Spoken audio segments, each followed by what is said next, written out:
What's up, guys? Thanks for joining me today for Where You're At. I'm Kyle Velasquez. This is the At Home Apologetics channel, and today I have a awesome guest. I have the privilege to talk to Fermin Perez.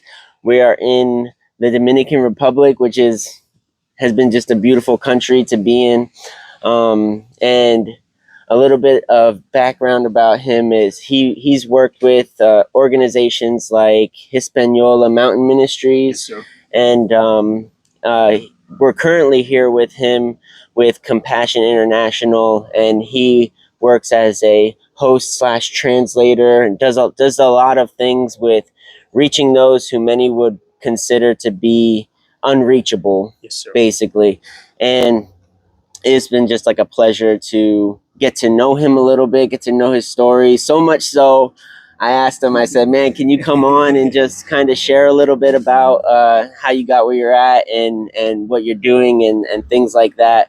And with that, just thank you for agreeing to be on with me here today. Yeah, no, thank you so much, Kyle, for having me here.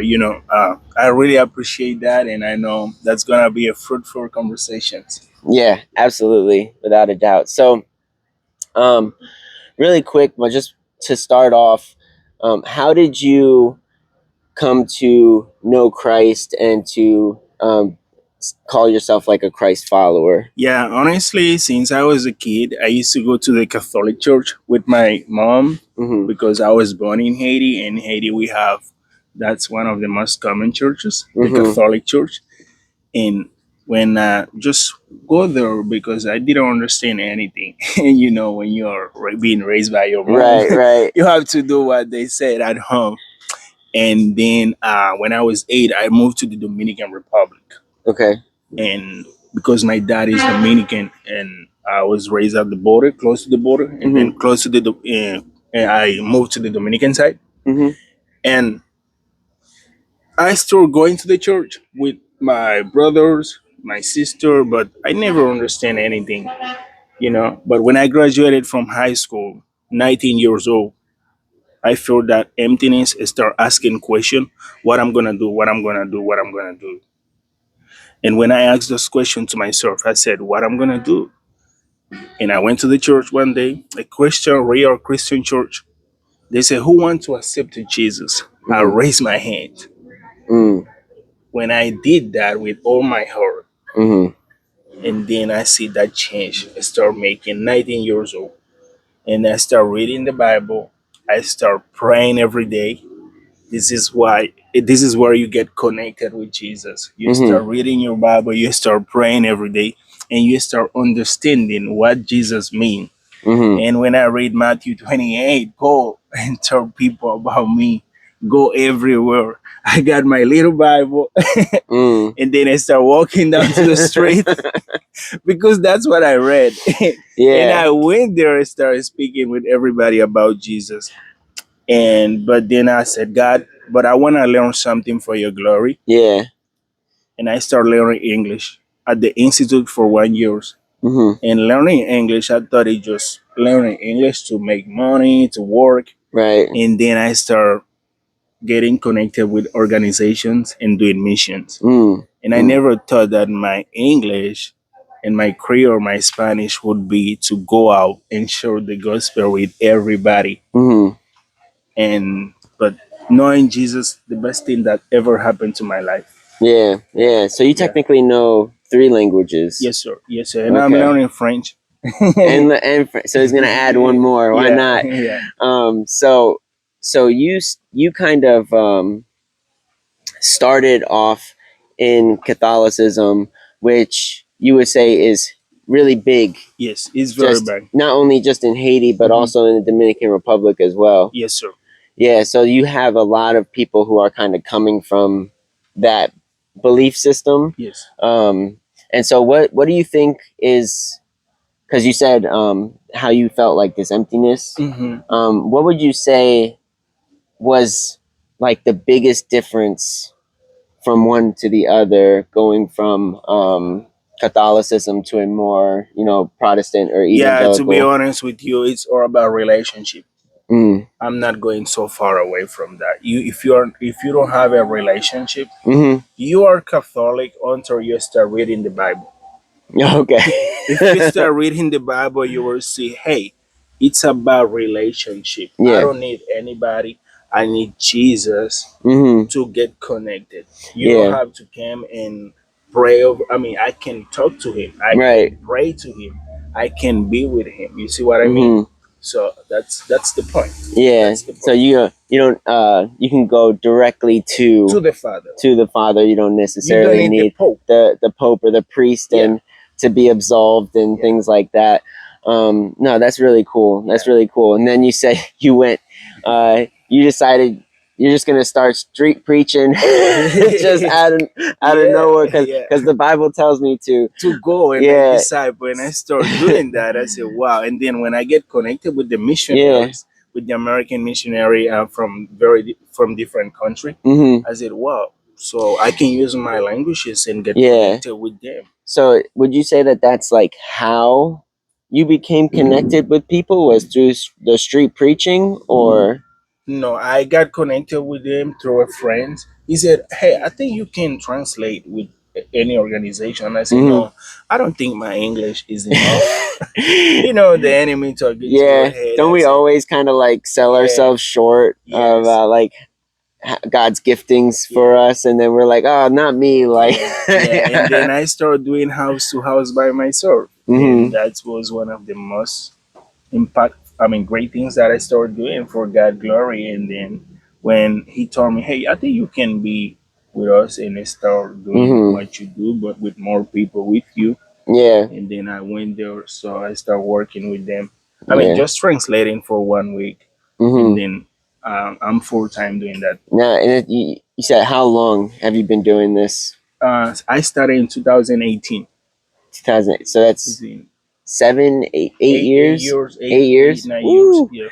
man, that's incredible, because, Yes. and I think I've had the privilege to at least like see the effect that you can have, and I do feel like it could be easy for people who are here who maybe have the English skills and stuff like that to get sucked into like sitting in a call center or Mhm. something like that, rather than using those skills to share the gospel with people. Yeah, I have a testimony with the call centers. Yeah, I did well, call centers part time, mm-hmm, and then when I start, because I wanted to finish the university and I need some extra money mm-hmm, and pay my house and everything, And when I did the call center, I talked to God. I said, I want to do this for 3 years, mm, just to pay my university, to mm-hmm, pay my house.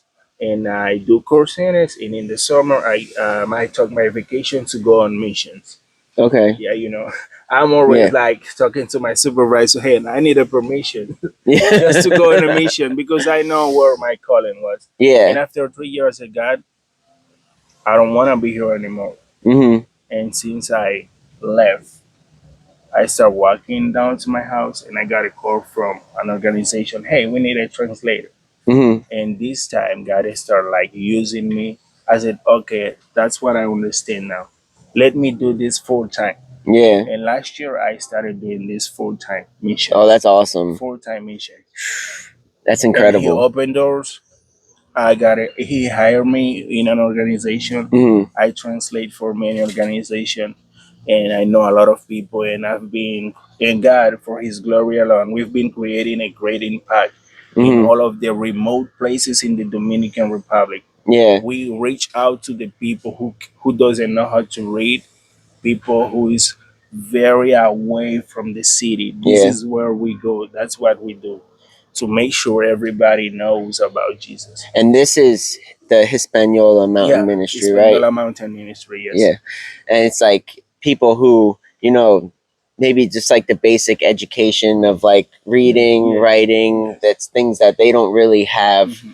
up there. Or I think you mentioned like really elderly, Yeah, very old people. yeah, Hmm. who haven't heard the like gospel. They don't really know when you're talking about them. They just know God, God, God. They say God, God. but they don't know anything about Jesus. Mm-hmm. Do you believe that Jesus was raised from the tomb on Mm-hmm. the third day? Some people say, I don't know about that. Yeah, yeah, Yeah. and that's a great point because I think that is kind of what really separates us as Christians from most of the world. Yes. Like minus maybe atheists because like they don't believe in God, Mhm. right? But even atheists will, somebody wins like an Oscar or something, they come out, I'd like to thank God. Mhm. And it's like, dude, you don't even believe like Yeah. any, in God or stuff like that. But it's like, it's almost like the world has accepted it to be okay to talk about God. But when it comes to talking about Jesus, it's different. Yes. It's different. Yeah, that's the biggest difference. What you need is Jesus. You don't Hmm. need Jesus and plus that. Yeah. Jesus is enough. Yeah, Jesus alone, Yeah. right? That reminds me of there's a Christian band, I don't know if you know, called, like, it's very popular in the United States, even with like non-Christians. It's a very popular band called Skillet. The lead singer tells this story about as they were getting more famous, Yes. basically the record label that they were under, like a huge like producer came up to them and he was like, well, you guys could be like even more famous if you just stop talking about Jesus so much in your music. And they were just like, it's not gonna happen. Sorry, not gonna, because the world is okay with God, but has a problem with Jesus when Yes. it comes, unless it's just Jesus loves everybody and It's through him mhm. you can make it. Yeah, yeah, There no, is no other way. That's the point. When you start teaching people about having a relationship mhm, with Jesus, mhm, that's how you can know God the Father. yeah, yeah. And I wish like you guys could see this guy like doing what he does. I was just telling him before we even started shooting this that he's not just translating the pastor speaking in English and then translating to Spanish or vice versa. Like he is preaching also. It's not just a translation. And so I Praise just God. it really is amazing to see, and not just you, but like the whole team that you're with that's Mhm. been down here. Yeah. We had a great team. Thanks God. Thanks God. Yeah, it's been an amazing experience. So, and you're relatively new with Compassion. Yes, sir. So what has that experience been like, kind of compared to what you've been doing? Hmm. How has Compassion been with that? It's very, very, very great. Like the logistic in the way that we reach out to the children, Mm-hmm. in the way that we reach out to the home visit. It's very, very incredible. I think Compassion is one of the greatest organization. It's very, I mean, when since I met them, I really enjoy being with them and serve with them. Mm-hmm. Yes, Yeah. yeah, it's very great. No, and yeah, I can agree. This is my first, not only my first trip with Compassion, but Mhm. my first missions trip in general Wow, ever. Like wow, this is, I've never even been out of the country. wow. So like I had to get a passport, and just the faithfulness of God and how he provides, and kind of like the weight that the gospel brings, being able to see that in situations that are tough. Like we saw some like pretty tough like situations, and just knowing the hope that Jesus brings to those situations, and how compassion kind of just like is a conduit that carries that to these people. Yes, sir. Has been awesome to see. Has been awesome to see. Yeah, so far so good. It's been an amazing week. Like Mm-hmm. we've seen the hands of God over everybody working through, Mm-hmm. and that's a good experience to take back. I Mm-hmm. always say this: this is a mission trip, 1 week. Mm-hmm. But when the mission field is when you go back to your house, Mm-hmm. that's where we have to start. Keep going, keep going, keep going. Right. That's a great point. And that's because really your family is kind of your first, Yes. and then your immediate community. But then we also have the ability to do things like this, where maybe we're traveling somewhere and we get to make an impact there. So, and you live here in the Dominican Republic. Yes, so right now I'm living in Santo Domingo Mm-hmm. because I just finished the university and I'm doing my final project. But Mm. every week I'm in different places. Yeah, yeah, they Yeah. got you moving everywhere. Yes. Was this your first time in Ashua or? That's my first time in Azua with compassion. Yes. Okay, Yes. okay. So kind of what has been maybe, I know you've been doing this a while, you have so many different experiences. Is there anything in particular, maybe a specific experience or just something in general that you can say has been the most impactful in your life? Yeah. Honestly, in my life, the most impactful thing is the growth and the wisdom that I've been receiving from each one of the group that I've been working. Mm. Yeah, because I think, as I said, it's all about Jesus, Mm-hmm. and there is no surprise in him. He is what it is. Mm-hmm. Yeah, because I believe what he can do. I believe what he will be doing, and I believe what he's doing. Mm-hmm. But I think the wisdom and the growth that I've been receiving, how mature God has been making me. I was not that mature. It's just like, hey Fermin, I got you. Yeah. When you listen to that voice, hey Fermin, I got you. I have that very peaceful. Mm-hmm. I got that peaceful. Yeah. Mm. No, I don't think many of us were very mature. Like, and how old are you? I'm 30. 30? Yes. Yeah, yeah. I think that was about when I started maybe getting my act together a little Yeah. bit. The first 30 years, not so much.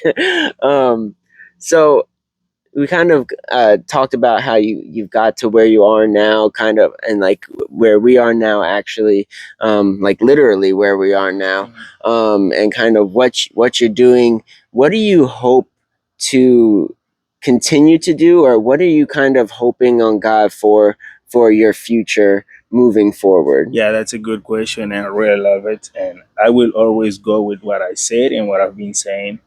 I was called to do missions, and I will Mm, never stop doing missions. That's what I want to do. That's what I will be doing, and that's what I'm doing.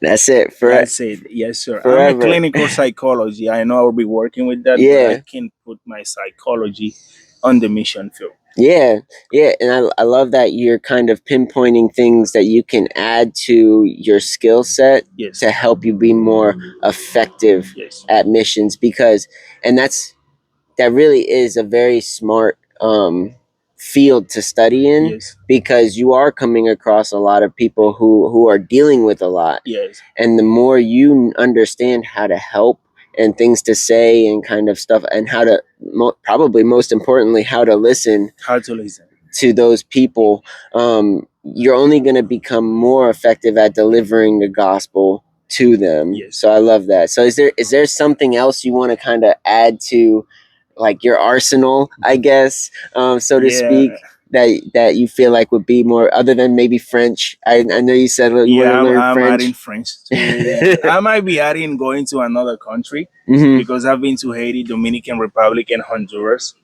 I'm Okay. thinking about just to go and see how it is. But God called me to start doing this here, Yeah. and I gotta keep going. Yeah. So I don't know. Well, like now, if God changed the plans, Yeah. I'm gonna go with what He said. But right now, that's the Hmm. plan. Yeah, and I think that I can see that, and then probably everybody at this point can see that, like, your heart is to just be available and be obedient Hmm. to what God is calling you to do. And so I think that that's amazing. Like, the work you do is amazing, Praise and God. I think God is really going to take you many different places, because you're all in, and I think I can tell that. I think all the whole team can tell. Yeah. Like, this is your life. Like, you understand the calling, you understand the direction, and there's nothing that's going to stop you from going that way, I unless will. God calls you somewhere else, Yeah, yeah. obviously. I will keep going. That's what I love to do. Like serve people, Yeah, go yeah. and tell people No. who he is, Mhm. and Mhm. we just do it in a simple way. Yeah. Like because we reach out to the people who is not very educated, Mhm. old people. We just go simple. Mhm. He came, he died, he was raised, he's coming back again, and Yeah. he loves you. It's just Amazing. that simple. It You is simple. explain that. You use the Bible. You explain that in a normal way. Yeah. Yeah. So do you really quick before we wrap up, I do want to ask, especially because of what you just said, do you ever receive like pushback from people, as you're bringing the gospel, especially in some of the situations that they're in, like that, there's a pushback against Jesus, maybe because of the situation that they're in, or maybe just they don't understand, or what would you say is maybe your most common like pushback Mm, delivering the yeah, the gospel? most pushback that I receive is from the people who practice voodoo. Okay. Voodoo, it's things from the devil that you see in Yeah. Haiti, in Yeah, Little, in the witchcraft, Dominican, like, witchcraft. yeah. They say, no, I'm ready. I'm not ready. I have to fix something first. And I said, no, I said, hey, I'm Haitian. Tell me, are you practicing this? Mm-hmm. And I said, there is nothing that Jesus cannot fix in your Right. life. Came as you are, and he will restore your life. But they keep saying, no, I have to fix that with the voodoo first. I No. cannot I cannot come to Jesus. A Yeah. lot of excuses. Yeah. For me, here in the Dominican Republic and in Haiti is the easiest place to go and share the gospel. People Yeah. will be opening their doors for you. Right. They open doors. Because they're so hospitable, like in Yes, and they general. bring you coffee. You can take a seat. You can do this. But the pushback will be excuses. Yeah, yeah. But I think it's it's not funny, but I say it's funny kind of in like a general, like, because I think that that's a lot of how it is in the States Yes. also, Mhm. but for different reasons. Like, oh, I'm struggling with sex, or I'm struggling with alcohol, Mhm. and they're like, I feel like I need to get my act together Mhm. before I accept Jesus, or before I go to church. And then they don't understand that, no, like, it's Jesus who helps you get your act together, Yes. not the other way around. It's like, you don't take a shower before you get baptized. Like Yes. you're not. It is through accepting Jesus that your life and your circumstances will begin to Yeah. I change. said to them, if you're perfect, you don't need to come. Right, right, You don't need Jesus, and you want him. You need him right. because you are not perfect. Yeah, and you understand that at Yes. least in some way. Yes. So, him, So that's the him. pushback. They a lot of excuses, but and Hmm. then open doors. No, I've never received anybody that say no, don't talk to me about it. They say Okay, yes, listen. Even the Catholic Jehovah Witness, they okay. listen. They Yeah, listen. yeah. No, I think that that's great, and that is one thing I could say. It's like the welcoming, the hospitality, the kind of like love Hmm. that you receive from the people here, and that sense of um, community Yes, it is. is unique from the United States. I mean, like, you might have like pockets of it places, but generally speaking, especially in the north, Hmm. where everything is like, go, go, go, get out of my way. Like, I don't have time for this. Like, Yeah. what do you want to talk to me for? Like, what's your deal? Like, kind of get away from me. It's kind of, Hmm. people are very kind of closed off. So it has been awesome to see. I have felt very welcomed by everybody that I've come across, and especially like you and the team, Hmm. and even though we like just met each other Saturday. Yeah, that's how God connected. God, Yeah, when the Holy Spirit is in you, there is no way you won't get connected with somebody. Like you will be connected. yeah, If yeah. you're on the same visions, on the same Mhm, missions, the Holy Spirit will connect us so mhm. we can go. Because it's not about us. Right. Yeah, it's not about us. That's why you feel so welcome. Yeah. And also, I feel like I knew you for so many years. That's the point. We just came here one week, Thursday. We just looking everybody, and then hey, let's go. Yeah, yeah. We're all here for the same mission, Yes. and we're part of the same family, and you really feel that with this group, and I'm sure you've experienced that with Yes. many other groups. Yes. So, Yes. hey man, I appreciate you doing this, sharing your testimony, sharing a little bit about what you do here, and some of the things that go on here. Just some things about your personal life and stuff like that, and taking the time to sit with me. Um, is there anything you would want to say, any advice that you might want to share with people, especially when it comes to maybe missions or sharing the gospel. Just one final kind of like comment. Yeah, so it just comment like if you never been in a mission trip, no matter where you go, please go at least once, and you will never forget that. So mission going on a mission trip is not going to change life. Also, you can come back changes. God can change your life. Not just you don't just go and share the gospel, Right. but also you go and receive. Yeah. So that's my advice for you. Awesome. Yeah. Awesome. Thanks, man. Thank you for having me Appreciate here. you. Where you at? I appreciate you. All right, guys. That was it.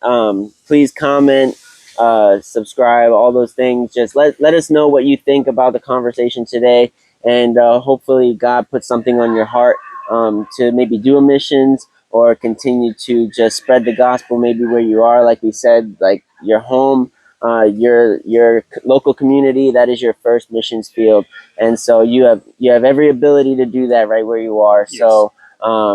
Just stay blessed and continue serving God, and we'll see you later. Keep going.